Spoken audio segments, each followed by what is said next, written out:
buhay, naniniwala tayo doon sa kasabihan na habang may buhay, may Pag-asa. habang may buhay, may Pag-asa. habang may buhay, may Pag-asa. pagsubok. Dahil sa ikatiwala ng Diyos, binibigyan din niya tayo ng iba't ibang klase ng pagsubok.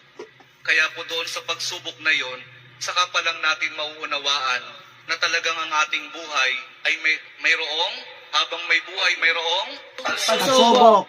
habang may buhay may Pagsubok. pagbangon. Huwag niyong hayaan na kapag meron kayong pinagdaraan ng pagsubok, ay hindi kayo babangon. Kailangan meron tayong pagsumikap na pagtsatsagaan natin yung ating mga pagsubok na pinagdaraanan.